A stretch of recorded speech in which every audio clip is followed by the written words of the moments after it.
Hello everyone, c'est moi pour ma vidéo de la semaine. J'espère que vous allez bien.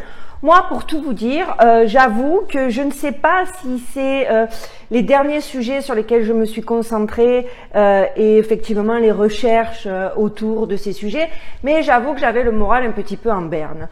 En y regardant de plus près, je me suis rendu compte que les gens que je suis et qui font ça depuis beaucoup plus longtemps que moi, comme les Victoria Charlton, Alexandre Le Breton et j'en passe, disent que effectivement, à force d'aborder des sujets qui sont plus ou moins de basse vibration, inconsciemment, ça affecte ton mood, ça affecte tes feelings et que tu peux avoir des passages à vide.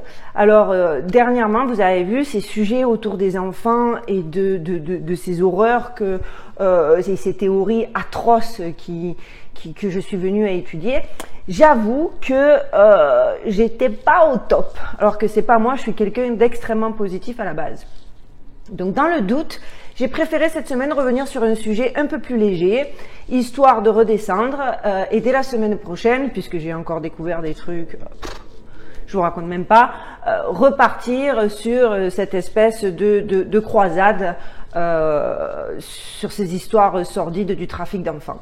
Mais j'espère que ça vous décevra pas trop. Récemment, un de mes abonnés m'a suggéré de parler de ce qui faisait un petit peu le buzz aux États-Unis et qu'on n'entendait pas forcément parler en France, genre actualité insolite ou information qui passerait à la trappe, comme ça arrive extrêmement souvent. Alors effectivement, j'ai trouvé deux gros sujets dont, d'après mes premières recherches, vous n'avez pas forcément entendu parler, ou en tout cas très peu en France.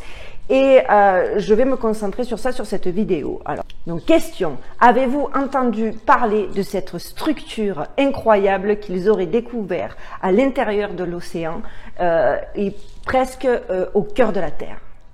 Deuxième question, avez-vous entendu parler de cet énigmatique son venu de l'espace que personne et aucun scientifique ne peut expliquer? Non? Bon, ben très bien, parce que c'est des sujets que je vais traiter maintenant.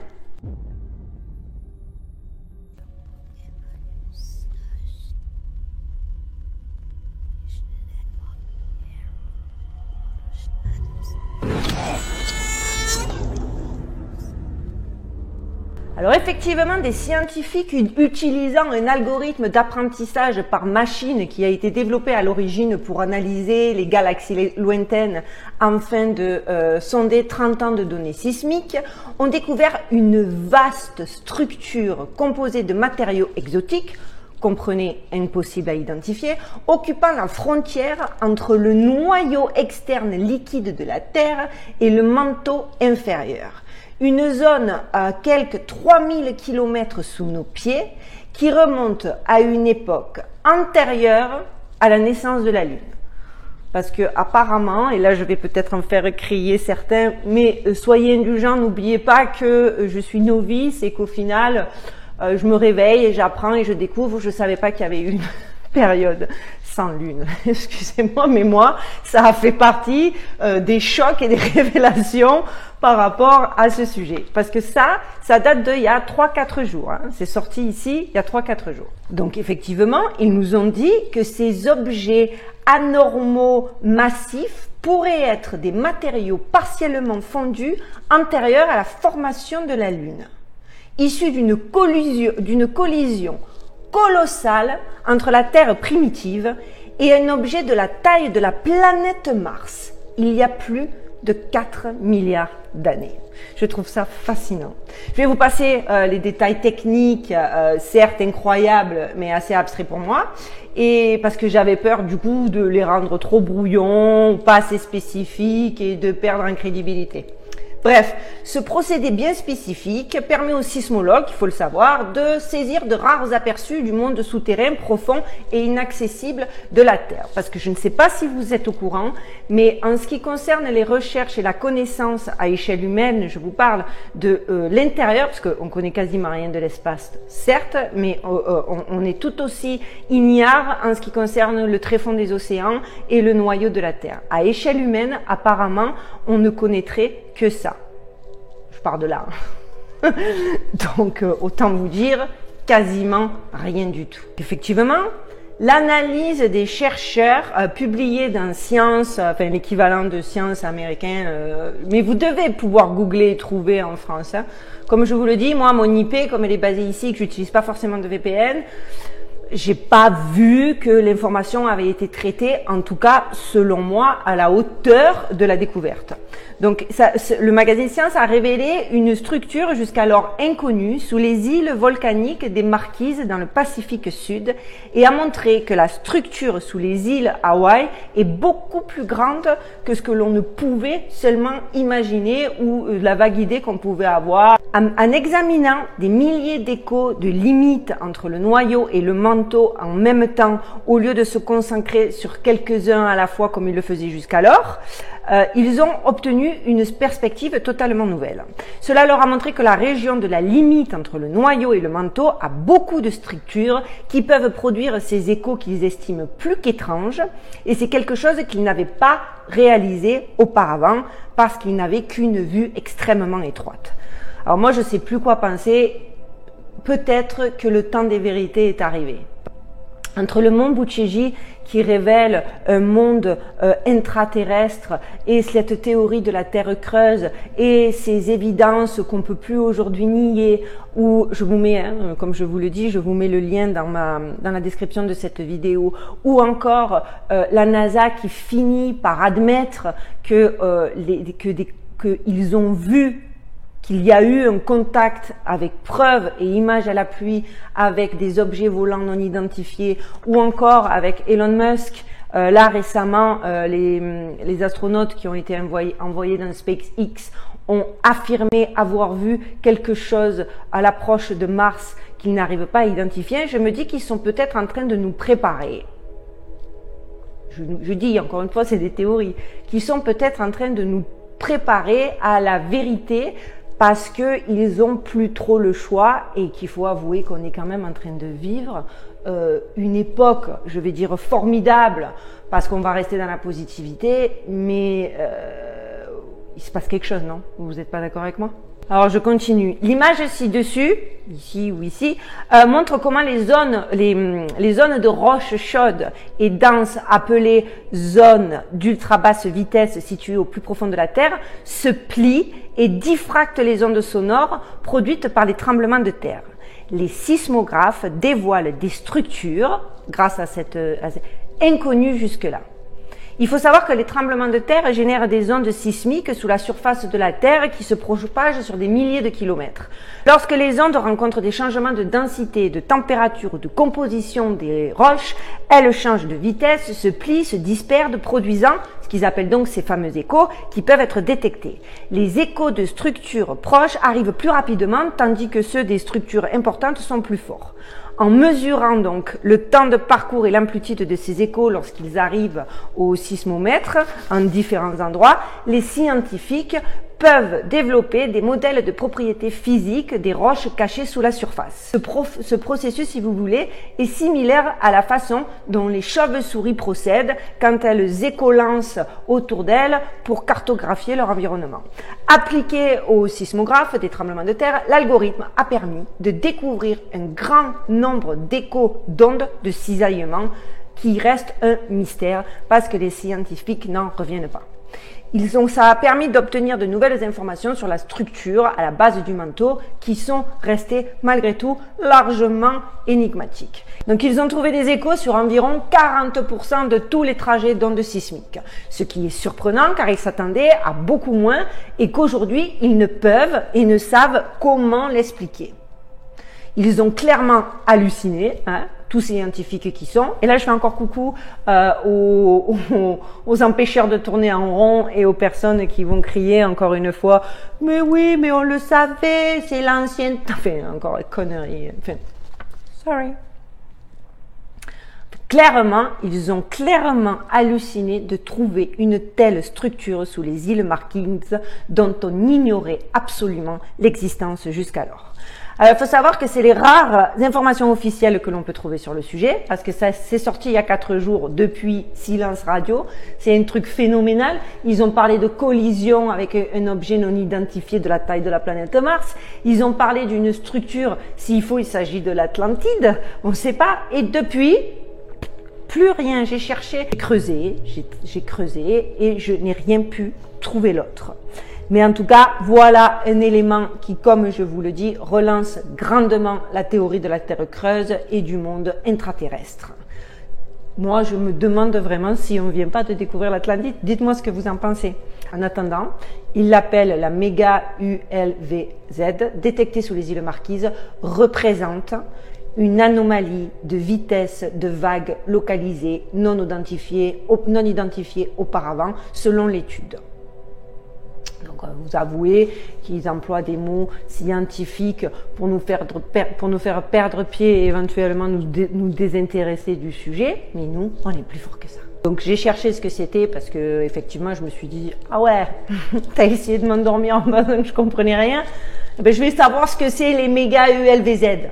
Alors en fait, c'est des structures, c'est tout ça, c'est pour qualifier, des structures intrigantes, non seulement en raison de leur taille, mais aussi parce qu'elles peuvent être composées, donc comme je vous le disais, de matériaux exotiques, encore un terme un petit peu pour laisser les gens dans le flou, pour juste dire d'une autre façon, on ne sait pas, on est complètement ignorant sur le sujet, mais on a peur de vous le dire parce que ça pourrait suggérer trop de choses. Donc ça remonte en tout cas, encore une fois, comme je vous l'ai dit, à une époque, c'est le seul truc qu'ils ont un peu validé, antérieure à la naissance de la Lune sur Terre. Ces énormes morceaux anormaux pourraient être des matériaux partiellement fondus. L'équipe prévoit de poursuivre le développement de cette nouvelle méthode d'observation de la Terre en examinant des ondes de plus haute fréquence qui pourraient fournir des détails plus précis sur les structures énigmatiques, donc à la frontière entre le noyau et le manteau. Les chercheurs espèrent également étendre leur ensemble de données aux sismographes produits sous l'océan Atlantique.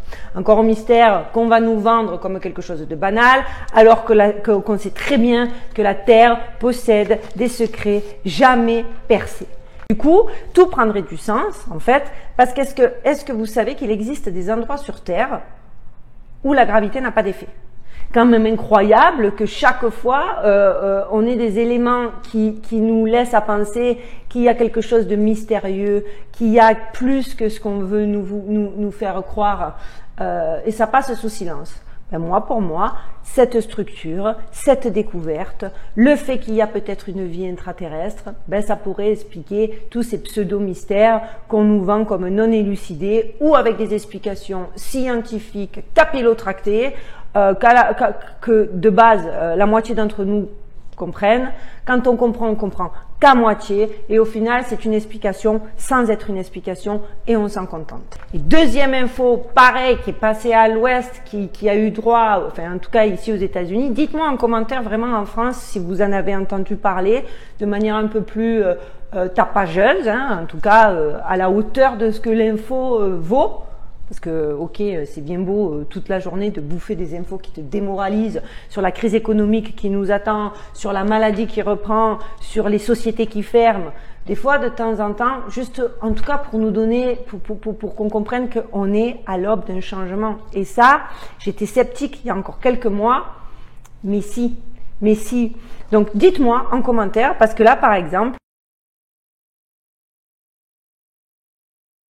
仙台市内から撮影した映像です。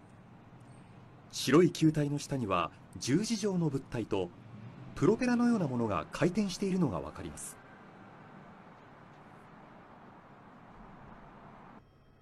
こちらは上空2500メートル、ヘリコプターからの映像です。白い雲のはるか高いところに白い物体が見えています。宮城県内では広い範囲で目撃されていますが、東京航空局仙台空港事務所によりますと、管轄するエリアで該当する飛行の申請はないということです。いやー、わかんないですね、全く。今びっくりですね。今言われてみたいな。仙台空港によりますと、 Et comme je vous le disais, un mystère n'arrive jamais seul. À exactement la même période, les scientifiques dans l'université de Manchester, c'est-à-dire donc il y a 4 ou 5 jours, en association avec d'autres chercheurs, ont intercepté un mystérieux signal radio en provenance de l'espace lointain qui se répète tous les 157 jours. Ces signaux, qui durent quelques millisecondes à peine et proviennent d'une galaxie naine située à 3 milliards d'années-lumière, apparaissent pendant 90 jours, puis disparaissent pendant 65 jours. Qu'est-ce que c'est? Est-ce que c'est lié à la découverte de cette structure, comme le mont Bucceji, je vous le disais, avait déclenché quand ils ont ouvert la fameuse salle d'observation, il y a eu des échos et des manifestations, voilà.